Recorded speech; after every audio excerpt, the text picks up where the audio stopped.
हम मंदिर में बिल्कुल फिल्मी शादी कर रहे थे। अच्छे भले मंत्र चल रहे थे कि एक ब्लैक जीप आकर रुकी और पंडित जी घबरा के हमारे पीछे आ गए। मैंने और सुहानी ने उन्हें मुड़ के देखा। हम दोनों हंस दिए। फिल्मी स्टाइल में ही जीप का गेट खुला। फ्रंट से एक आदमी उतरा। उसकी आंखों पर काला चश्मा था और गले में सोने की चैन। ड्राइविंग सीट से एक और आदमी उतरा। वो पैंट शर्ट और चश्मे में था। ये सभ्य शरीफ सा दिखता बंदा मेरा ससुर था। काले चश्मे वाले ने कार के अंदर से दुनाली निकाली और मेरे ससुर के हाथ में दे दी। अब मेरी भी फट गई। बहुत इंटरेस्टिंगली पंडित जी हम दोनों के आगे आ गए। कार के तीसरे गेट से गुंजा आंटी निकली। सुहानी मेरे कान में बोली, ये काले चश्मे वाला मेरा चाचा है। प्रॉपर्टी डीलिंग का बिजनेस है गाजियाबाद में। शक्ल से तो कोई नारियल पानी बेचने वाला लगता है। टेंशन मत लियो, ये सिर्फ चिल्ला सकते हैं, करते कुछ नहीं। करने के लिए तो तेरा बाप आ रहा है। इससे पहले कि मेरा ससुर और उसका भाई हम तक पहुंचते, पंडित जी बीच में आ गए और हाथ जोड़कर बोले, भाई साहब, आपसे करजोड़ निवेदन है कि मंदिर परिसर में कोई भी आपत्तिजनक हरकत ना करें। ना यहाँ कोई गोलीबारी होगी और ना ही कोई गाली गलौज। जो करना है मंदिर से बाहर निकल कर करें। हाथ जोड़कर निवेदन है आपसे। भंवर सिंह उर्फ मेरा ससुर रुक गया। उसका भाई अपना काला चश्मा कभी उतार रहा था तो कभी पहन रहा था। सुहानी ने किसी से भी नजर नहीं मिलाई। वो मुंह नीचे करके बैठी रही। मैंने सोचा कि मुझे ही मंडप से उठना पड़ेगा, अपने ससुर को समझाना पड़ेगा, 2 थप्पड़ खाने पड़ेंगे। पर नहीं, मेरा जिगर का छल्ला, मेरे बचपन का यार, मेरा बड़ी अथर फुल स्वैग में बीच बचाव करने पहुंच गया। ओ अंकल जी, विद रिस्पेक्ट, ये शादी होने दो और उसके बाद आपको जो नौटंकी करनी है ना, कर लेना। पर अभी के लिए अपनी बंदूक और अपना एटीट्यूड चप्पलों सहित मंदिर के बाहर उतार के आओ, प्लीज। देखते देखते मंदिर परिसर के काफी सारे पंडित और पुरोहित वहां इकट्ठे होने लगे। सबके हाथ में लठ थे। भंवर सिंह ने मुझे घूरा। मैंने भी निगाह नहीं हटाई। तूने सही चाल चली नीच आदमी, पर ध्यान रखियो, हमेशा तो तू इस मंदिर में छुप नहीं पाएगा। बाहर तो आएगा ही ना, तब तुझे मैं मिलूंगा और तब तुझे सच में भगवान की जरूरत पड़ेगी। मैंने भी मौके की नजाकत समझते हुए हाथ जोड़ दिए। पापा जी, मुझे इस तरह शादी करने के लिए माफ कीजिएगा, पर यकीन मानिए, ना मैं आपकी डिसरिस्पेक्ट करना चाहता हूँ और ना ही मेरा मकसद कोई तमाशा करने का है। मैं बस सुहानी से इतना प्यार करता हूँ जितना आपने कभी किसी से किया क्या सोचा भी नहीं होगा। और अगर आपने भी कभी किसी से प्यार किया था तो पूरा नहीं हो पाया, तो समझिए कि हम दोनों के बहाने वो अब पूरा हो रहा है। डायलॉग सुनने के लिए नहीं आया मैं यहाँ। सुहानी, उठो, बहुत नौटंकी हो गई। I have a much better option for you. Get up. I said get up. Sorry papa, unlike you, marriage is not a deal for me. मुझे पार्थिव से ही शादी करनी है। मैं और किसी से प्यार नहीं करती, ना करना चाहती हूँ। अरे भूखी मरेगी इसके चक्कर में। ये लफंगा तो आज नहीं, कल किसी और लड़की के साथ। बस अंकल, प्लीज घर में आग मत लगाओ हमारे। अपना अपना घर देखो। मेरे इतना कहते ही ससुर और चाचा दोनों मारने के लिए आए, पर अथर्व और श्रेया दोनों बीच में आ गए। अपनी पेट्रियार्की अपने तक ही रखिए अंकल, प्लीज, यहाँ नहीं। No, never. एक बार फिर मंत्र शुरू हो गए और हमारी शादी होने लगी। सुहानी और मैं बाहर से तो नॉर्मल दिखने की कोशिश में थे, पर अंदर से बहुत डरे हुए थे। गुंजा आंटी, भंवर सिंह और उनके चाचा सब वहीं खड़े थे। कोई मंदिर छोड़कर नहीं गया था। मंदिर ब्राह्मणों ने हमें सेव करने के लिए एक गोल घेरा बना लिया था। मैंने सुहानी की मांग में सिंदूर भरा तो उसने आंखें बंद कर ली। उसकी दोनों आंखों से आंसुओं की एक एक बूंद लुढ़क गई। कैसा पवित्र रिश्ता था ये, जी टीवी के सीरियल से बिल्कुल अलग। ऐसा लग रहा था जैसे अचानक से बड़ा हो गया हूं मैं, जैसे अचानक से मुझ पर ढेर सारी रिस्पॉन्सिबिलिटी आ गई है। पर मेरे कंधे भी इतने मजबूत हो गए हैं कि वो इन रिस्पॉन्सिबिलिटी को संभाल सकते हैं। हम फेरे लिए उठने लगे। श्रेया और अथर्व हम पर फूल फेंक रहे थे। अबे साले, तूने मुझसे पहले शादी तो कर ली है, लेकिन देखियो, पहला बच्चा तो हमारा ही होगा। इन ड्रीम्स बेबी, पहले मुझे शादी करने के लिए तो कन्विंस करो। अरे मैंने कब कहा कि मुझे तुम्हारे साथ बच्चा करना है? मैं बड़ी मुश्किल से अपनी हंसी रोक पाया। श्रेया जो अब तक फूल को तोड़कर मेरे और शिवानी के ऊपर फेंक रही थी, उसने अब एक टाइट फूल अथर्व के मुंह पर मार दिया। सॉरी बेबी, मैं मजाक कर रहा था। पर मैं नहीं कर रही। I will not marry you ever. अरे मंदिर के अंदर है यार। और मुझसे शादी नहीं करोगी तो किससे करोगी? उस कबीर से। कबीर का नाम अथर्व के मुंह से सुनकर मैं और श्रेया दोनों शॉक्ड हो गए।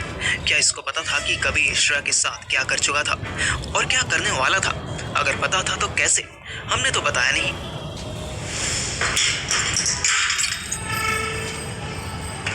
8 बजे कबीर को सेल से बाहर निकाला गया और एक साइन करवा कर खुला छोड़ दिया गया। कबीर जैसा ट्रेंड बंदा 2-3 रात लगातार जागने के बाद भी थकान महसूस नहीं करता था। वो बाहर आकर सबसे पहले उस ट्रक वाले सरदार जी की खोज में निकला जिन्होंने उसे अंदर करवाया था। उसकी किस्मत अच्छी थी कि सरदार जी बस जैसलमेर से निकलने ही वाले थे जब कबीर उनके ट्रक के सामने आ गया। पहले तो सरदार जी थोड़े हिचके, फिर उन्हें याद आया कि इसको तो वो एक रात पहले अच्छे से फोड़ चुके थे। अब इससे डरने की क्या जरूरत थी? वो ट्रक से बाहर निकले।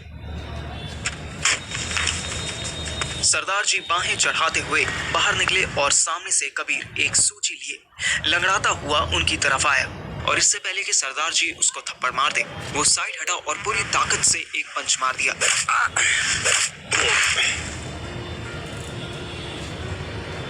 शॉट इतना करारा था कि सरदार जी की लाइट ऑफ हो गई। वो गिर पड़े। कबीर ने उनका मुंह ऊपर उठाया, 2 चांटे मारे। मोबाइल कहाँ है मेरा? बहनचोद मोबाइल कहाँ है मेरा? जल्दी बता।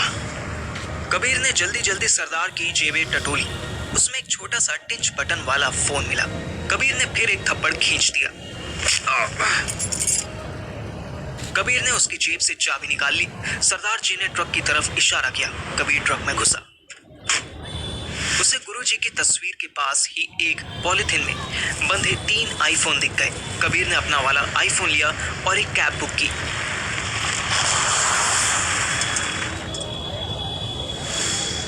उधर कबीर दिल्ली के लिए निकल रहा था और इधर हम मंदिर से बाहर निकलने की तैयारी कर रहे थे। विवाह संपन्न हुआ बेटा। Thank you pandit ji, thank you so much. Suhani ने मुझे कोहनी मारी। थैंक यू नहीं, दक्षिणा दे, पैसे दे उनको।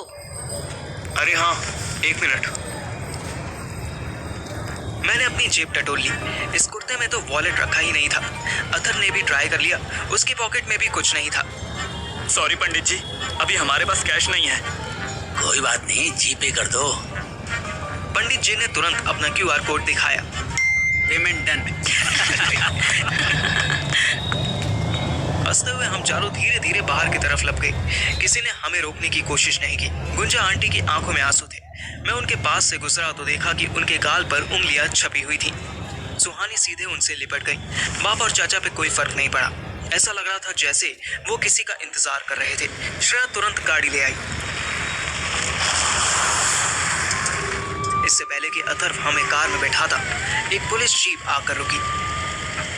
लो, हो गया बेड़ा गर्क, लग गए लौड़े। तू टेंशन मत ले, इसके बारे में मैं सोचे बैठा था। अपना फोन दे बस। अथर्व ने फोन दिया। मैंने एक नंबर मिलाया और बस इतना कहा। टाइम हो गया। भंवर सिंह भी अपनी जीप में बैठने लगा, लेकिन पुलिस जीप से उतरा ASI रघुवीर। वही ASI रघुवीर जिसे मेरे बाप ने उसके घर में घुसकर पिटवाया था, जिसकी नौकरी मेरे बाप की वजह से होल्ड पर चली गई थी। हरियाणा के जट, मोटे पेट और थुलथुले बदन वाला ये जल्लाद मुझे अरेस्ट करने आया था। पता नहीं क्यों और कैसे जब सिंह सामने मन ने कॉल किया कि उनकी बेटी के साथ कोई जबरदस्ती कर रहा है, तब मेरे दिमाग में तेरी गंदी सूरत ही आई थी। कसम से, महेंद्र की कसम। मुझसे पहले सुहानी बोल पड़ी। लिसन इंस्पेक्टर, मेरे साथ कोई जबरदस्ती नहीं कर रहा। मैं अपनी मर्जी से शादी करके अपने हस्बैंड पार्थिव कुमार के साथ जा रही हूँ। मेरे फादर ने आपको गलत इन्फॉर्मेशन दी है। अच्छा जी, क्या गलत है क्या सही, इसका फैसला तो सरकार करे। मने तो बस इतना पता है कि पुलिस कंप्लेंट हुई है और एक्शन लेना है। महेंद्र, चल इनको जीप में ठूस, थाने चल के बात करते हैं। आप ऐसा नहीं कर सकते, हम एडल्ट्स हैं, हम अपनी मर्जी से शादी कर सकते हैं। एडल्ट है तो क्या कहीं पे भी एडल्ट्री करेगा? साले मंदिर के सामने खड़ा है, कुछ तो लाज शर्म कर ले। क्या एडल्ट्री का मतलब भी जानते हो ASI साहब? ना ना, तू सिखा दियो। बहन जो जल्दी से चल एक बार में, वरना जो मन ने तेरी परेड निकालनी शुरू की तो नहीं तो लड़के सामने तेरा पिछवाड़ा बंदर के पिछवाड़े जैसा लाल कर दूंगा। चल। तू टेंशन मत ले, हम आ रहे तेरे पीछे पीछे। और किस कछुए को फोन किया था तूने? हैं? झोपड़ी का कहाँ रह गया वो? मैंने अथर्व को बस इशारा कर दिया कि साथ आए। जीप चल दी। हम पीछे ही बैठे थे। श्रेया की कार हमें फॉलो कर रही थी। 5 मिनट बाद ही रघुवीर के ड्राइवर ने पता नहीं कौन सा कट लिया कि श्रेया की गाड़ी दिखनी बंद हो गई और उसकी जगह एक और पुलिस जीप नजर आने लगी। ये क्या हो रहा है? श्रेया और मैंने मुंह पे उंगली रखकर सुहानी को चुप रहने का इशारा किया। 5 मिनट बाद गाड़ी पोश एरिया के एक खंडहर में घुसी और रुक गई।